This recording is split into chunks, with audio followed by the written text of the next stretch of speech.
From the library of the New York Stock Exchange at the corner of Wall and Broad Streets in New York City, you're inside the Ice House, our podcast from Intercontinental Exchange on markets, leadership, and vision in global business. The dream drivers that have made the NYSE an indispensable institution of global growth for over 225 years.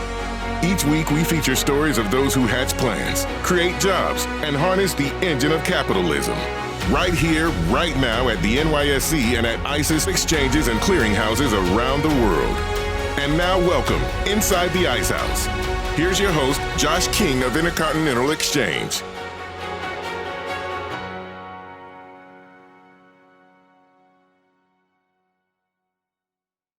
If you're someone who listens to a podcast from the New York Stock Exchange, I'll put money on the fact that you're also probably a person who's devoted a good deal of screen time these past few months attending meetings or events virtually from home using Zoom, Skype, WebEx, or other video platforms.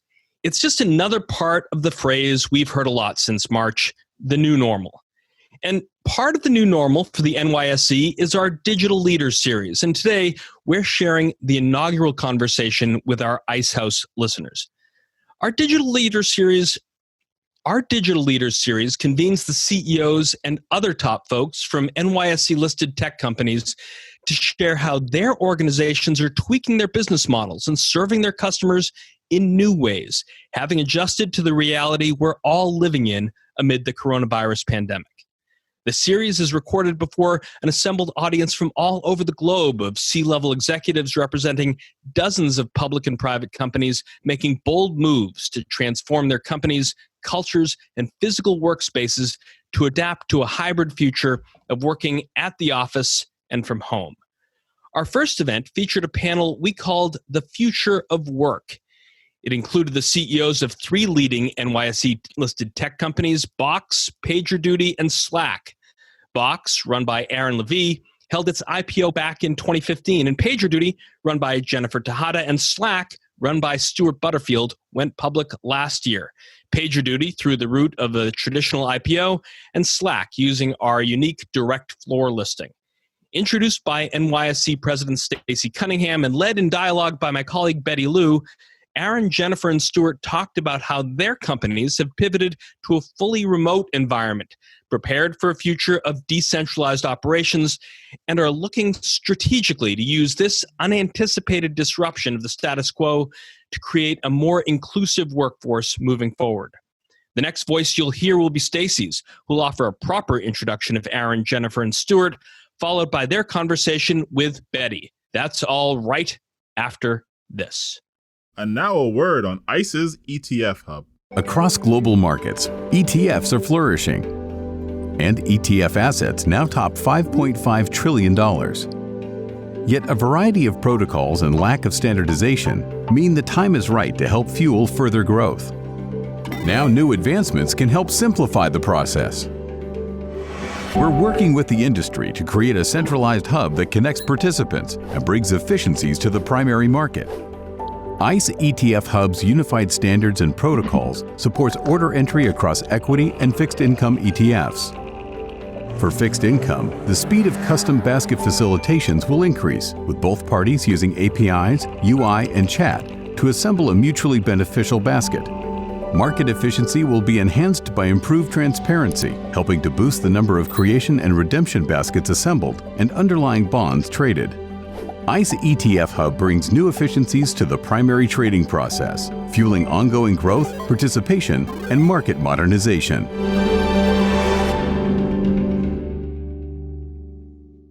Good afternoon. Thanks so much. And I'm excited to welcome everyone to the New York Stock Exchange's Digital Leader Series. While we would have loved to host this event in person, it seems pretty fitting to me that given our guest speakers and the topic and how the way that they're powering the transition to remote work, it feels really fitting to do it virtually. The shift to remote work has happened so much more rapidly than I think any of us would have expected.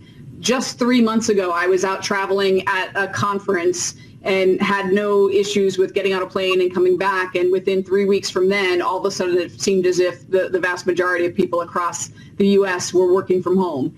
And that was so rapid that it actually accelerated what I think is a digital transformation that would have happened otherwise, but is happening much more quickly now. And it's because of the technology leaders that we have that are supporting those efforts and what all the tools that they're giving us to be able to facilitate that digital transformation. And as I've said to many of them before, it feels as if we've saved ourselves lots of hours of debate as we look to where we're going. So the three speakers we have today that I'm really excited to welcome here, they rose to the task of getting the entire United States and beyond up and running globally, and we are excited about the digitalization and its lasting impacts it's going to have on the efficiency of businesses going forward. So I'm going to turn it over to NYSE Executive Chairman and Chief Experience Officer Betty Liu to kick off today's discussion. So thank you all, and thank you, Betty. Thank you so much, Stacy. And as you mentioned, it is so great to have, well, first of all, to kick off our Digital Leaders series, but then to have three of our biggest digital leaders from the NYSE joining us today and making the time.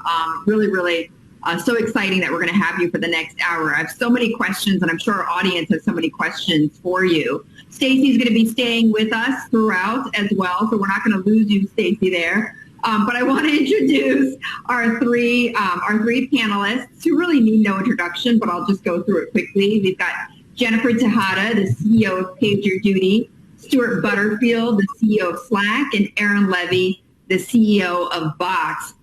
So thank you so much to the three of you. Let me kick it off with Aaron. Your company, along with Stewart and Jennifer's, it really have been helping companies go online, work remote, continue to operate throughout this pandemic. As we're seeing this country go through reopening, taking steps toward that, what is keeping you up at night these days, Aaron, besides your little ones? Yeah, thank you. I think I speak for Stewart and Jen. And probably a lot of other people. Thank you to Betty and Stacy and the broader team. You folks are keeping the world economy humming. So obviously, really important how you all have dealt with this with a significant level of leadership through this event. So we're just the mere technology players trying to help people share data and be able to collaborate. But you're keeping some very important systems running. So we appreciate that. We're all dealing with, I think, the same thing as any other organization, which is this abrupt shift to remote work. And what does that mean for how the future of work is going to look?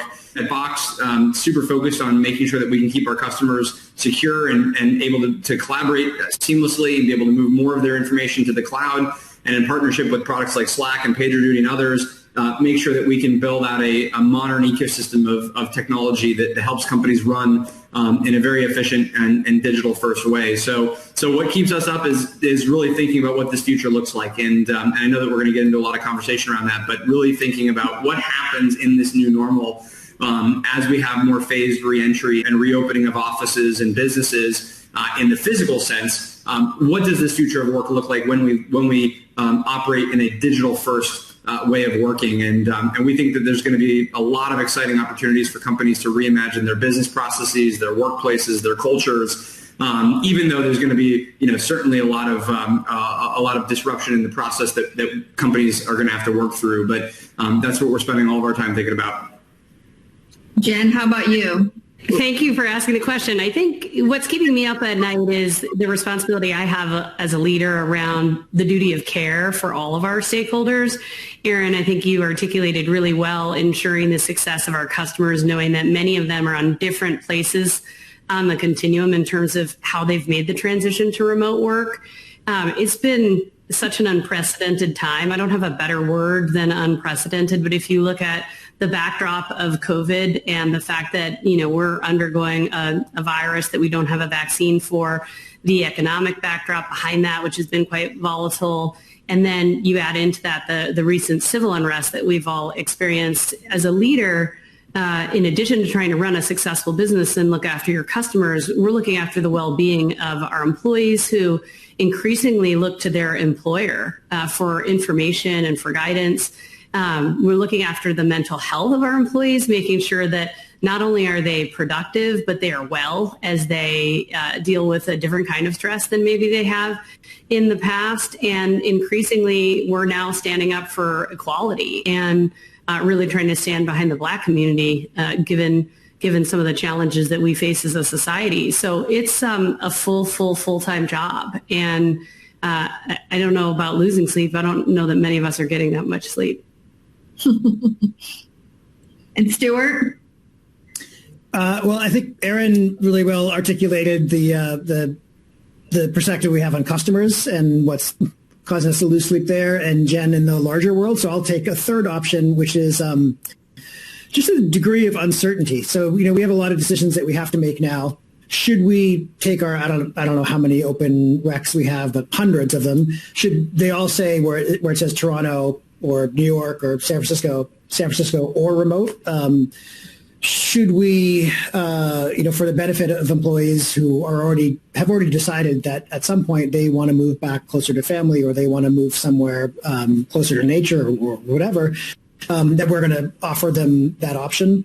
And the list of areas where we just can't know the answer is getting longer and longer, and I think more and more important. And they include things like, what is the macro environment going to look like 3, 6, 9 months from now? Because I think that this is a very unusual recession. Some sectors hit incredibly hard, some unaffected, some actually benefiting.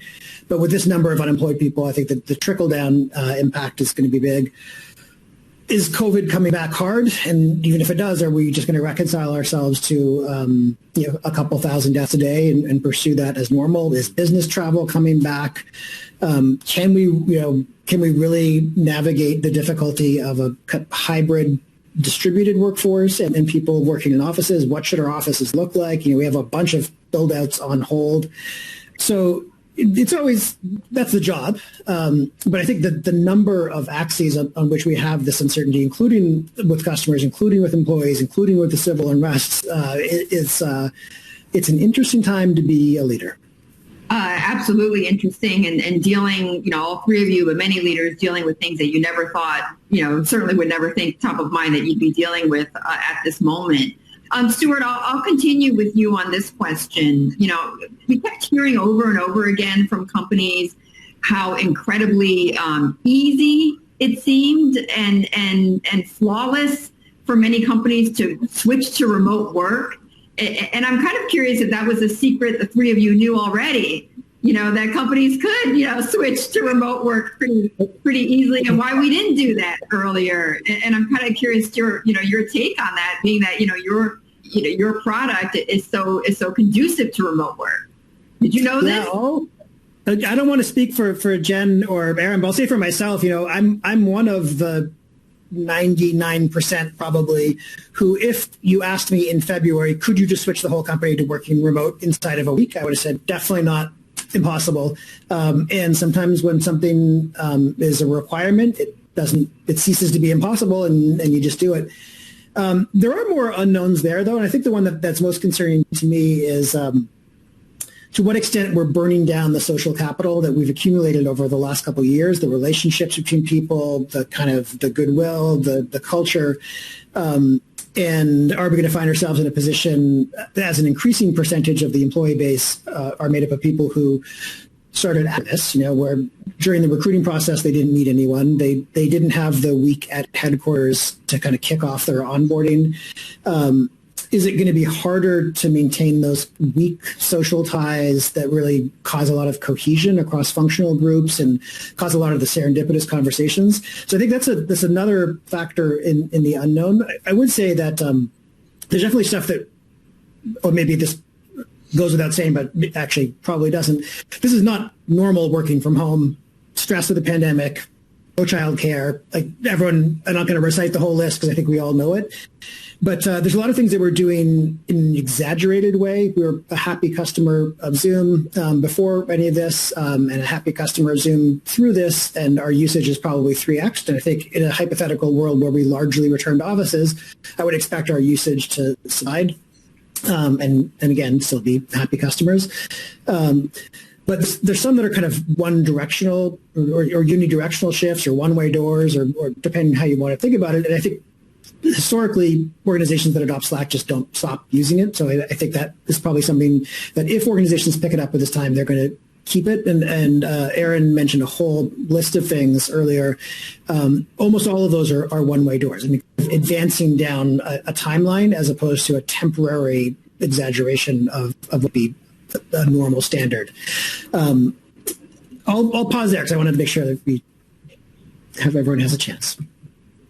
Yeah, Jen, I want to get your take on that too. I think some people see it as an either or situation, but it isn't. There is obviously, people are returning to work. There's some jobs you have to do where you're face to face with people. But I'm curious if this is making you rethink a little bit about, your, obviously you mentioned that earlier about your work environment, and also just how are you working with clients where, you may have thought before, face to face is most important, but now, now we're all kind of rethinking that a little bit.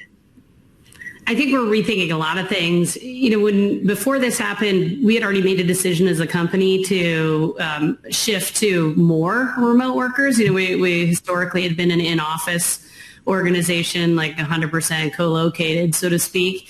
And prior to COVID, we were 20% remote. And the challenge is the remote experience in that scenario is different from the in-office experience, and you're trying to find ways to bridge them. Like going remote 100% because of the virus, being remote 20% was also out of necessity because the talent market was so well contested, and we wanted the best talent wherever we could find it, and it wasn't always the case that we could access people in the cities where we had offices. The challenge going forward is how does that hybrid model work? Because productivity is so personal. Like some of our employees are more productive than ever at home. They're in living situations where they have space where they can work and think, and their kids may be of an age, or they may not have kids that are disruptive that they have to look after during the day. But then we have young employees where when you're right out of university or you're in your first job, your workplace is your social center. And that is where you come to engage with others and, build a circle of support and friendships. And that's not happening. And that can be very isolating. In my first job at Procter & Gamble, I was a remote worker. And I remember that feeling of isolation, even though I was talking to people all day long and engaging with people by phone or out in the field, not having like that core hub to come back to and just seeing people and engaging with people socially was hard over time. So there were a lot of programs in place to ensure that happened. And I think we have to look at the social nature, the whole person and what the person needs. And it really is going to require us to look at our employees and our customers on a case-by-case basis. I have some customers where my relationship has improved as a result of this because we're doing one-on-one videos, we're getting on the phone, we're engaging more frequently, we're more succinct, the meetings are always on time, there's no getting stuck in the airport, there's just an increased amount of productivity. I have other customers where they're not used to this environment. They're overwhelmed with the transition in their own workforce. Some of our customers who have manufacturing environments or like serious complications with being 100% remote in terms of delivering their business continuity, it's very different. And so there's not, only thing I am certain of is there isn't going to be a one size fits all answer. And so every construct of the way we work is going to have to be considered, from our policies and our code of conduct to how we think about productivity and how we define productivity, and how we continue to develop our culture in an environment that will indeed be hybrid, how we serve our customers. It's all going to be different. And Aaron, I see a lot of nodding from you on what Jen is saying. No, I mean, everything Jen just said, we totally subscribe to, and same with Stewart. I think it's not going to be one size fits all. Right now, if we did a survey right now of anybody listening, and I think it's a wide range of organizations, and we said, predict the percentage of employees that will be working from home in 6 months and 18 months out from now, I think we would see a pretty even, uniform histogram of results. And it's because every organization is different, depending on the size of the organization, the industry that you're in. And so the simplest thing that we think about at Box, and I think we're all collectively thinking about is because you can't predict that, because we can't predict, do offices go back 90% capacity, 100% capacity, 40% capacity? The easiest thing to do is to think, what is better when it's digital? And that's an easy framework to kind of live by, which is like, what gets better when it's virtual or digital? And no matter what, those things are probably not going back, as Stewart mentioned, these sort of one-way doors. So the things that are better digitally are, if you can have a conference that brings together 20,000 of your customers instead of the 1,000 maybe that could have physically come to your event, well, that's better digitally because now I can reach more customers.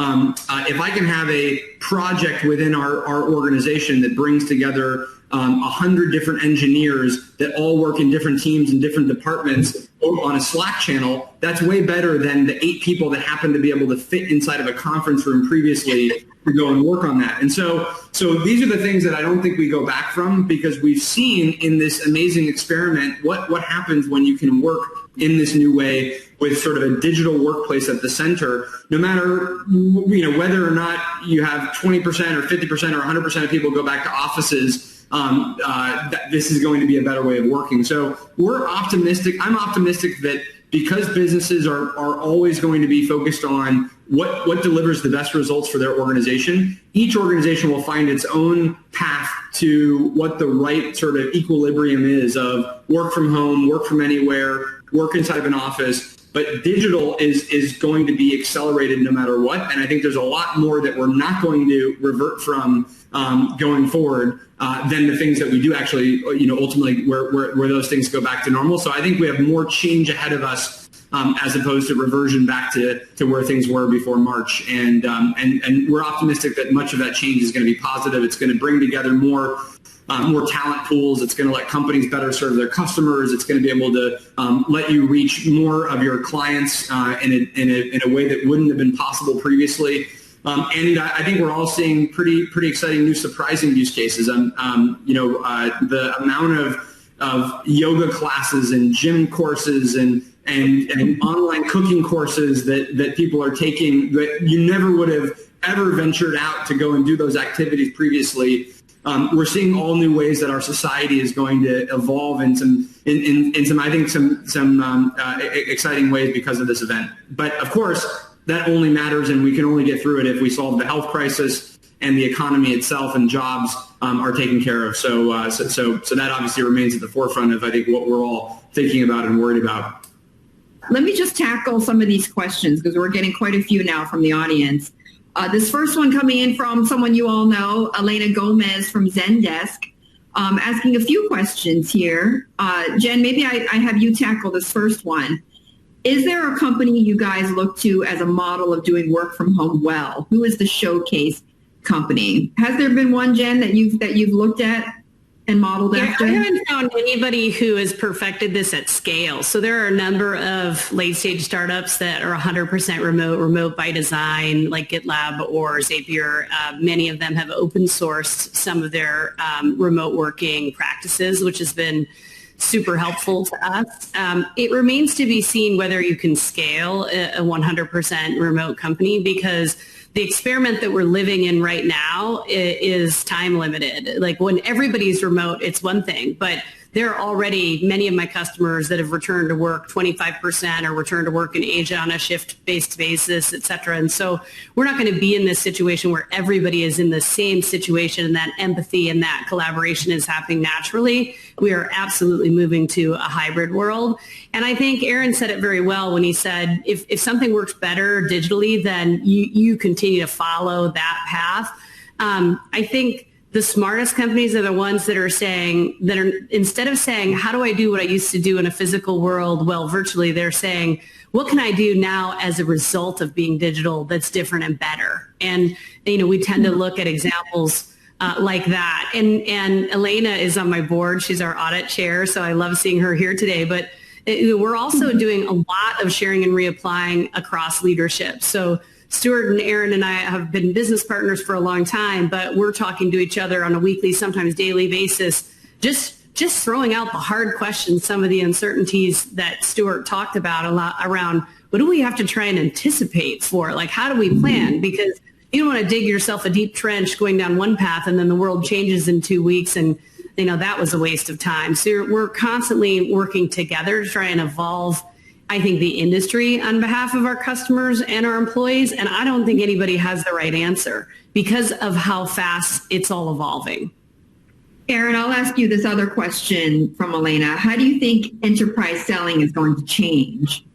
Jen, let me know if I'm answering wrong for any board-related reasons. But I think as Jen mentioned,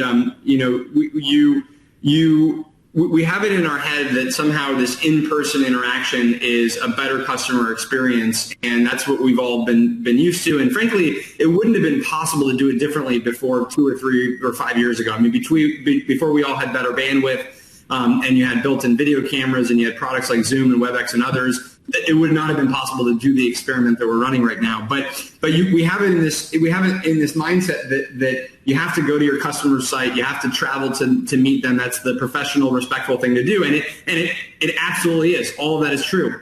The interesting thing though is when you're doing that for that one customer, by definition, you're not doing it for all the other customers that you could have interacted with that day. And because you're on an airplane, because you're having to travel to a different country, and you're taking up the dozens of other hours that go into that type of business trip. And so the question is, on the whole, can you actually be a more customer-centric organization by moving more to virtual communications, because you can better reach more of your customers on a much more frequent and continuous basis? And that, I think, is while it's framed as a little bit of a rhetorical question, I think the answer is pretty straightforward. If I could interact with 3 or 5 customers a day, and still do all of the other business meetings that I have to get done, is that way better for our customers than the 1 or 2 meetings a week I maybe previously would have done in an in-person context? And that's I think what we're all experiencing is actually we can be more customer centric. We can get our customers together much more frequently. We can get more feedback on what we could be doing better. We've run multiple advisory board sessions in the past few weeks, and it's vastly easier by like a factor of 20 to get 20 or 30 customers onto a video call, have them all share feedback, learn from them about what we can be doing better, and then we disband and we go back to our day and go work on what we heard. That's the kind of meeting that would normally take 3 months to plan, and you would only have a small percentage of people be able to actually go and attend.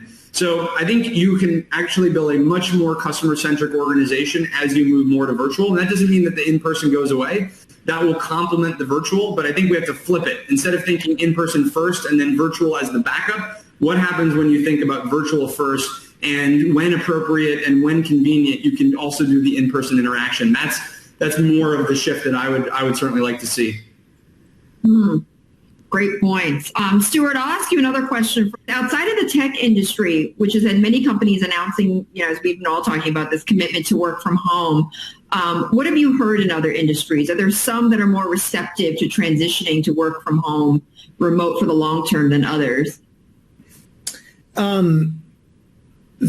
Financial services so far, and that's my perception. A couple of customers who I don't want to speak for publicly. I could be wrong about this, but I'm pretty sure Morgan Stanley made a public announcement, and they are the second biggest, or anyway, a top 3 lessor of real estate in Manhattan, and there, obviously there's a whole series of knock-on effects from that. I know that there are a lot of people who are still determined and believe they're going to go more or less back to normal.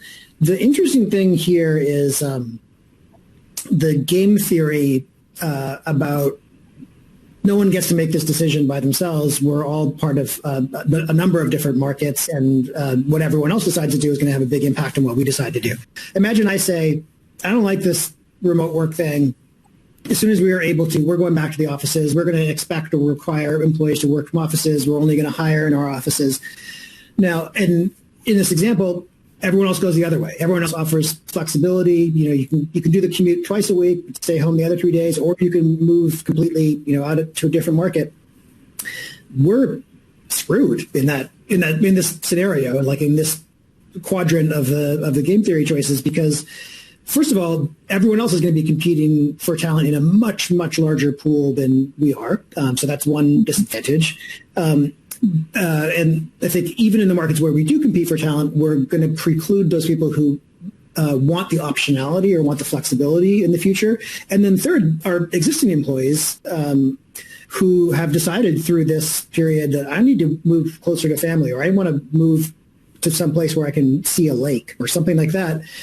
We'll lose them, if we don't offer that functionality. So the same thing is true about why did enterprise salespeople have to fly to the city and go to the office? Because that was just the cultural expectation. It wasn't, there's no person pulling the strings and making that as a decision. If that expectation returns, our salespeople will be traveling again. If that expectation doesn't return, it won't. And there's what everyone decides makes a big difference here, because I think all of us, probably everyone listening to this right now, has benefited to a certain extent from this environment where we don't have to travel. So that's an enormous unlock of time. I think probably for everyone, there's certain things they miss about being in the office and meeting people face to face. And so there's some disadvantages.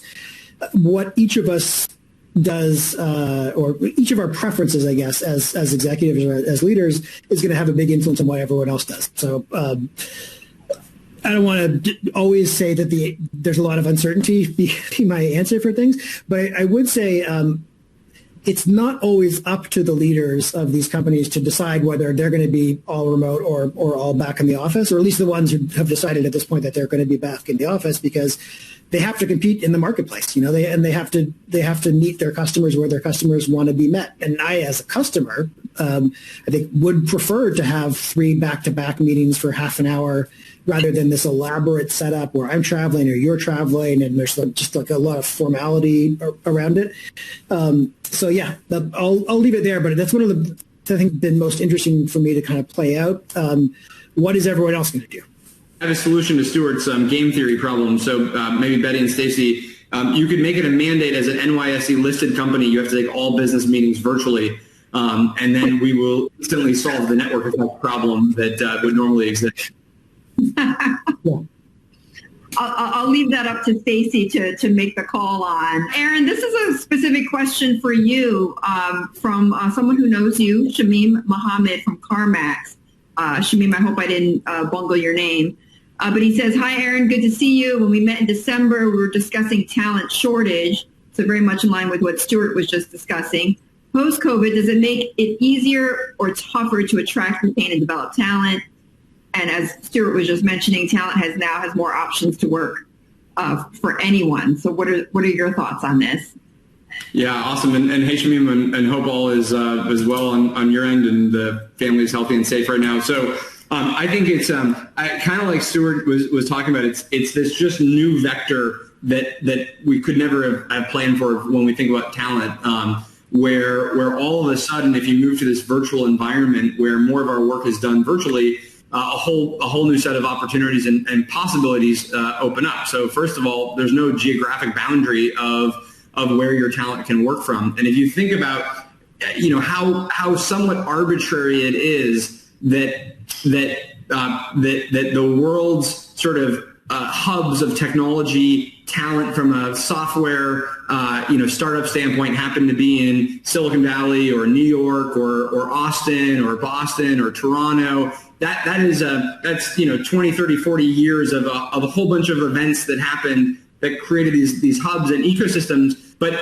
that's missing the fact that amazing digital talent might exist anywhere around the world. So the irony of the digital companies and companies delivering IT infrastructure to the world, and yet they are physically limited by where they can bring together talent and move their businesses forward, that obviously makes no sense. And so I think this is an environment where we can actually all collectively, whether it's an internal IT organization or a software startup, we can start to bring talent together from quite literally anywhere in the world. And it does change what you have to do to retain employees. It changes how you do culture and engagement. I think the fundamentals of your organization's culture shouldn't change in this environment. They get amplified in a lot of respects around a culture of collaboration or transparency or moving quickly. But you cultivate it differently. You have different types of conversations and interaction models when you're virtual or when you have a digital first organization. But I think ultimately it's it gives more choice to employees. It probably creates a better environment for those that have other circumstances they have to deal with. Maybe they have to go home early. Maybe they have to come into the office late. Maybe they need to move to a different location to be able to be with family. So I think we can have the ability to actually be better in support of talent, better in support of broader inclusion of more communities in the digital economy. So I'm optimistic on that. But again, kind of Stewart's point, it's not going to come, completely for free and easily. It's going to take work. There's some uncertainty that we have to work through. But I do think it is going to be a net positive for the talent environment and for organizations to be able to amplify their cultures and ultimately, hopefully, build more inclusive organizations. But again, that won't be simple, but it will be more possible now, which is I think exciting. What are the specific next steps you're taking at your company now to determine increasing your percentage of remote work? Like, what specifically are your next steps?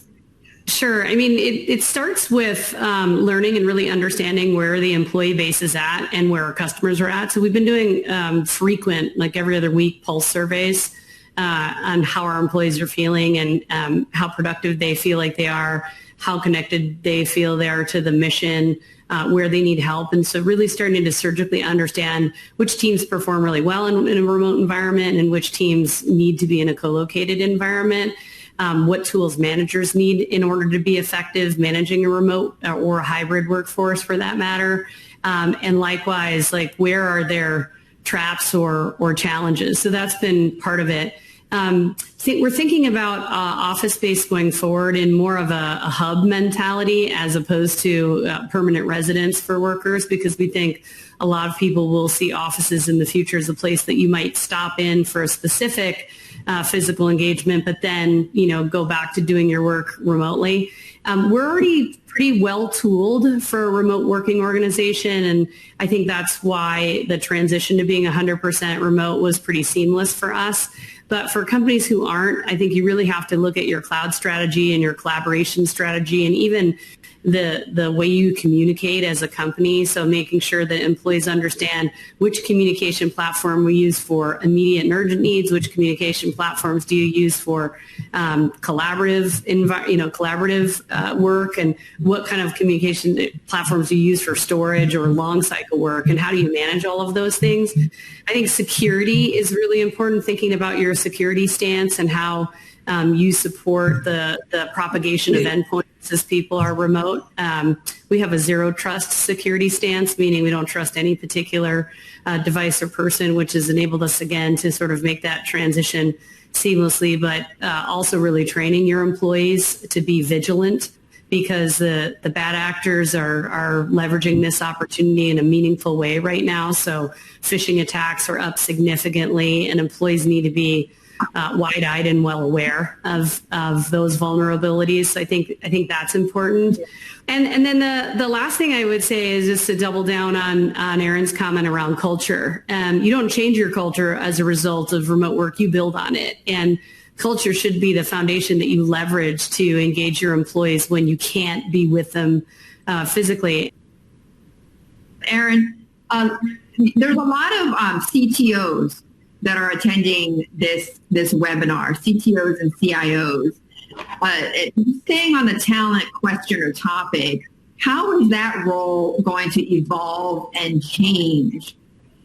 I think personally, I think this is one of the most exciting times ever to be a CTO or a CIO. The amount of first of all, what we've heard from our customers, and I know that many on the line feel the same way.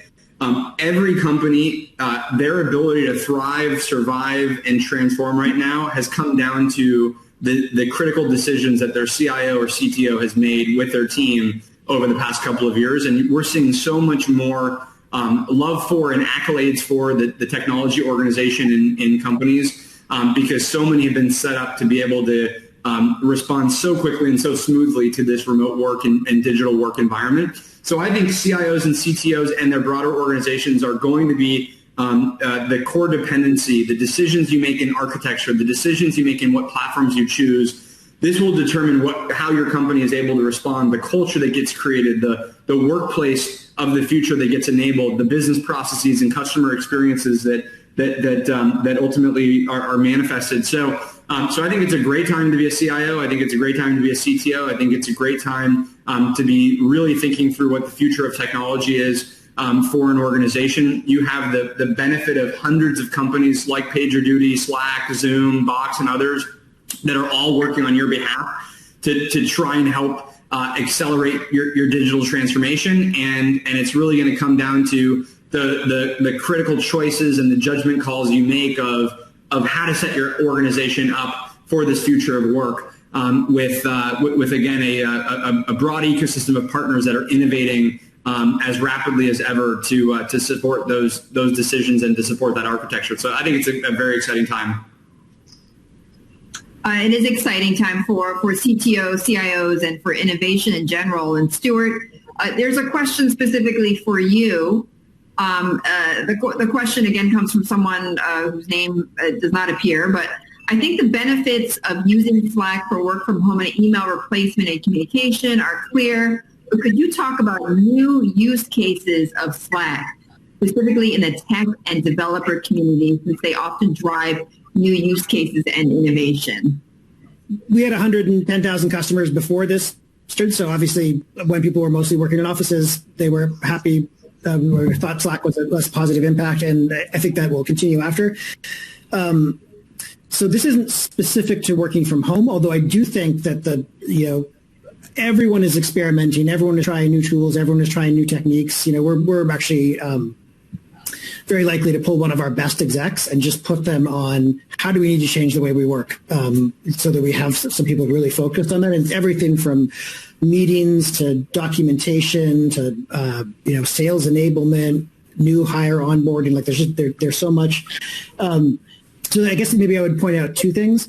One is it's very easy for engineers and developers to configure all of the integrations in Slack so that their PagerDuty is integrated with Slack and alerts monitoring happens in a channel. Their continuous integration testing tools are doing the reports there.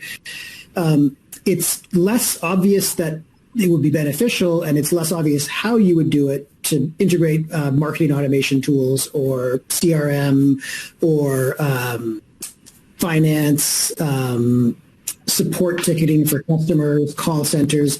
So I think the ability to do those integrations, and to be clear, in a very lightweight way. I mean, no one's going to use Box in Slack in any real sense, but the integration is very valuable because, first of all, it might be compliance requirements, but second of all, I can see the preview and we can have this discussion and pull in the content.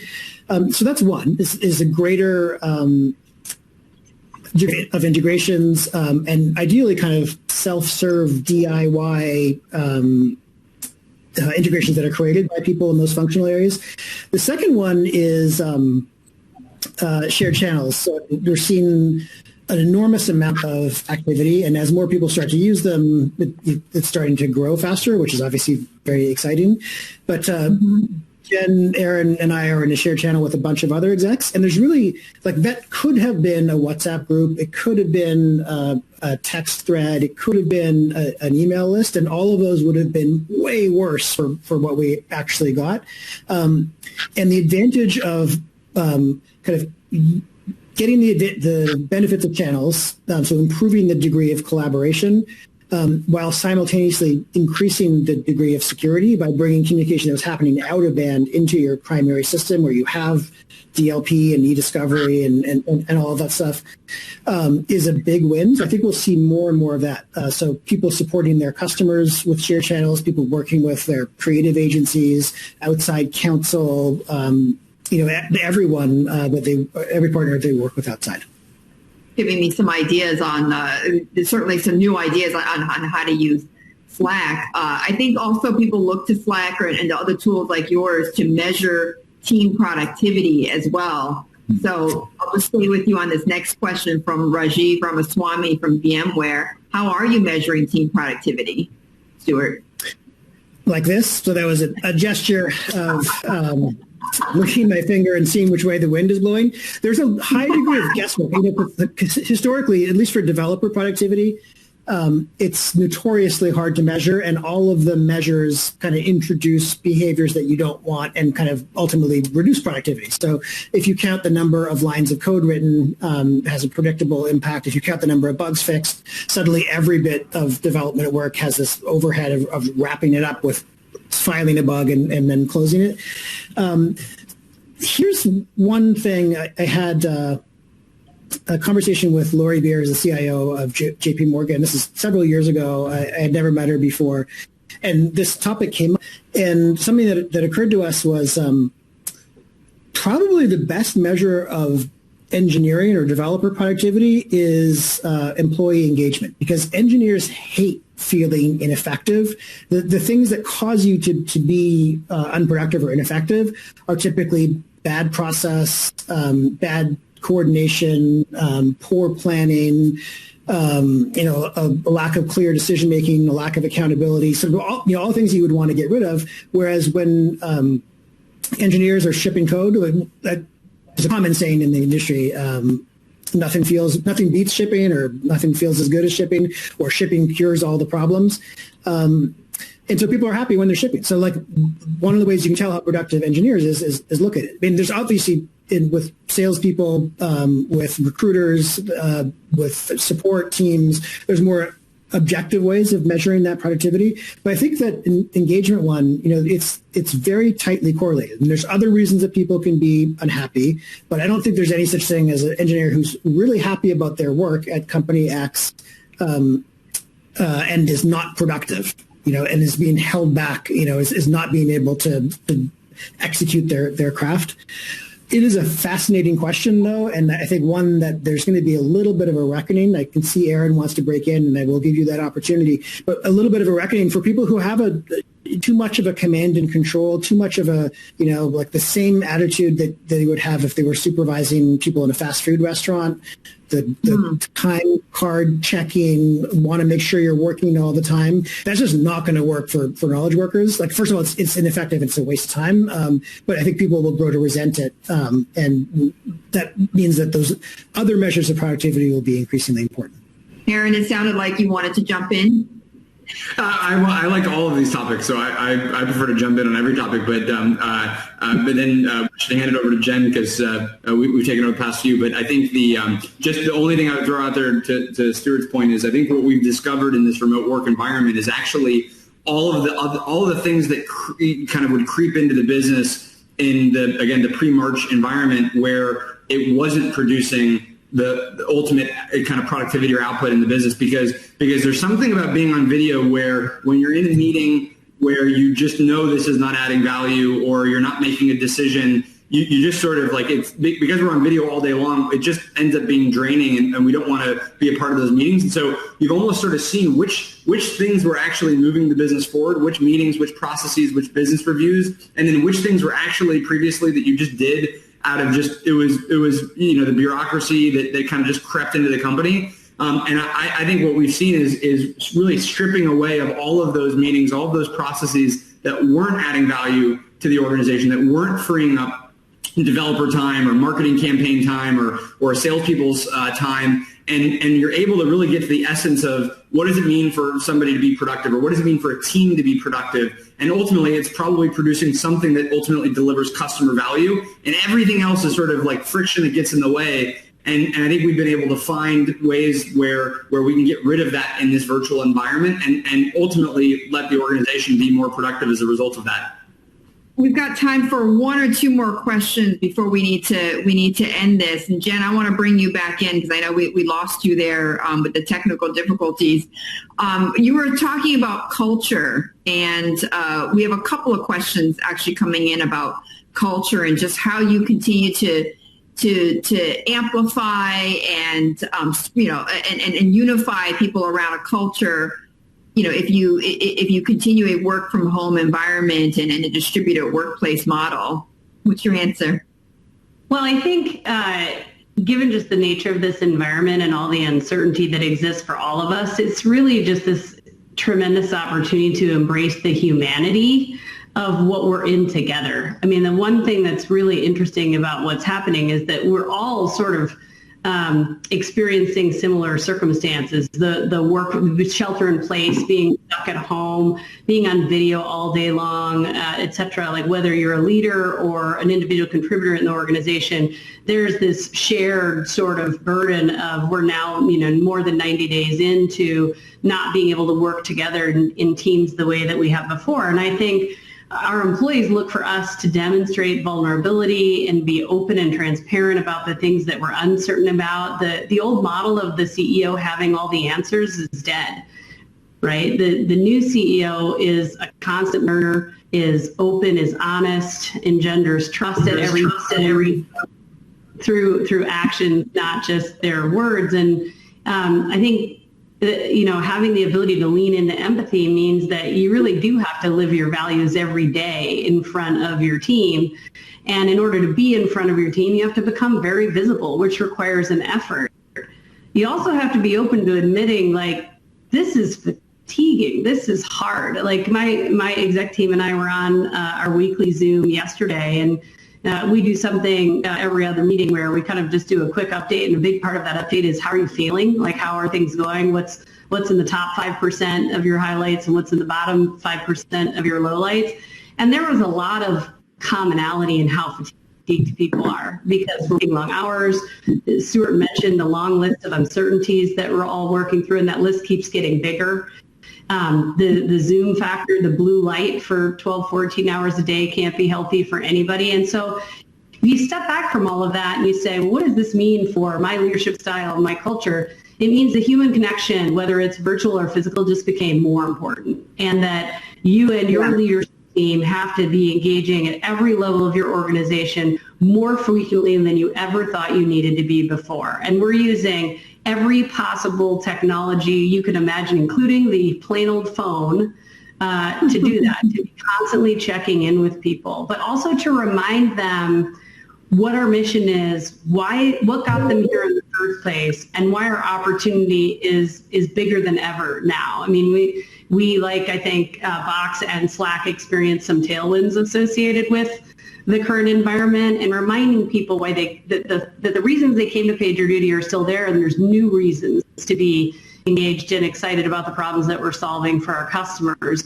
The last thing I would say is, like, listening is so important, like really hearing how your teams are doing, how your customers are doing, how their problems have changed, the challenges that they are struggling to solve became a lot more important. And nothing, when it comes to change, there's nothing that's off the table. Like Aaron talked about getting rid of all the crappy meetings that aren't productive, but there's no sacred cow left in the place. Like, you should be reanalyzing everything. Every convention you thought made sense for you may no longer make sense for you, and stuff you thought was ridiculous may be the most important project you ever take on. Great point. And look, we're at the end of our session here, which I feel like we could go on for another half hour. So I'm going to end it with one quick roundabout here to the three of you, or put you on the spot. What has been the one tool that you've used outside of your own that has helped you work from home? It's a really tough question. Just I'm trying to make this one sentence to see how complicated I can make it grammatically. It's a tough question, and I think honestly the things where I've been spending most of my time have been in hardware and this setup, like the physical infrastructure that we're now having to replace in our homes. Because I'm used to, I try not to take anyone for granted, but I'm used to just walking into the conference room and everything works because we have a great team. And now when it's all DIY, it's a little bit of an investment. I'm really excited, though, about the future of this kind of communication that doesn't have to be synchronous, that doesn't require that we're both paying attention at the same time. And we see so much of that in the consumer world with things like Instagram stories that I'm really curious to see how that works its way into enterprise communications. Great. How about you, Aaron?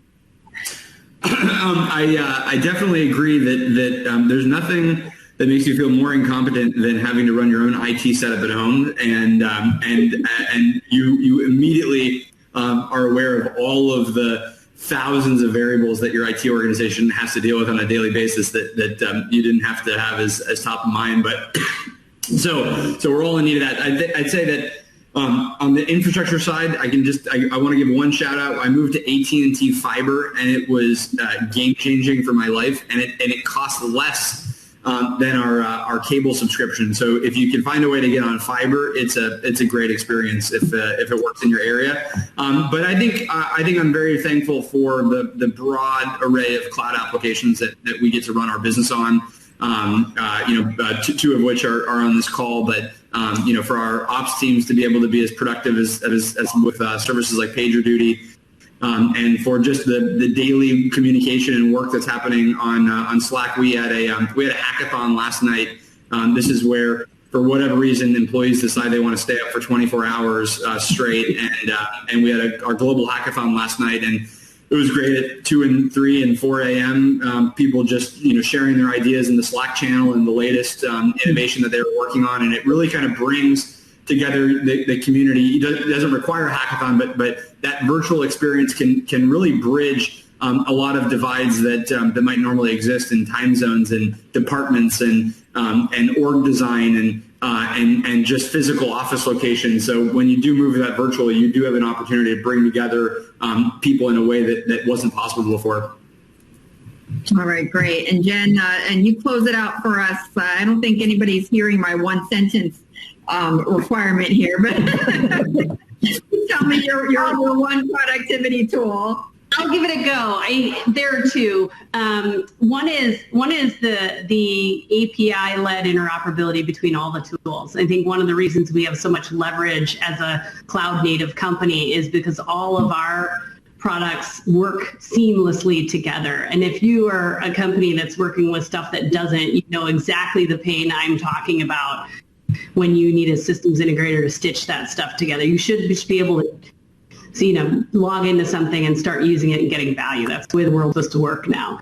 The second thing I would say is the phone. The camera in my phone, the photography, the webcam, the ability to be able to share images with people and use imagery as a replacement of being physically together. I feel like there's going to be some incredible photojournalism and cinematography that's going to come from this time, because we were all so reliant on the lens in our phones and in our computers. Well, terrific. Well, I have to say, we've been doing quite a few of these virtual, these webinars. This has been by far the most fun and engaging. I've been getting a lot of comments already in the Q&A box from the audience, thanking you guys for taking the time and saying how terrific this content has been. So thank you, Jen, Aaron, Stewart.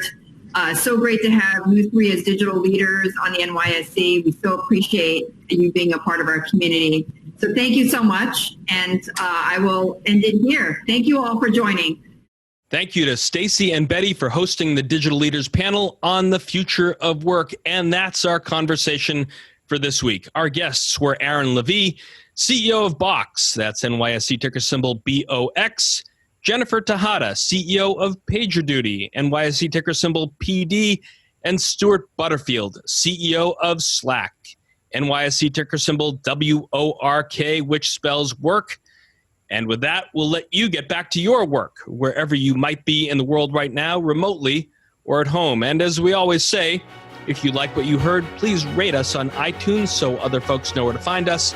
And if you've got a comment or a question you'd like one of our experts to tackle on a future show, email us at icehouse@theice.com or tweet at us at icehousepodcast. Our show is produced by Pete Ash and Ian Wolfe, with production assistance from Ken Abel and Stephen Romanchik. I'm Josh King, your host, signing off from the remote library of the New York Stock Exchange here in the Catskills of upstate New York. Thanks for listening, stay safe, and we'll talk to you next week. Information contained in this podcast was obtained in part from publicly available sources and not independently verified. Neither ICE nor its affiliates make any representations or warranties, express or implied, as to the accuracy or completeness of the information, and do not sponsor, approve, or endorse any of the content herein, all of which is presented solely for informational and educational purposes. Nothing herein constitutes an offer to sell, a solicitation of an offer to buy any security, or a recommendation of any security or trading practice. Some portions of the preceding conversation may have been edited for the purpose of length or clarity.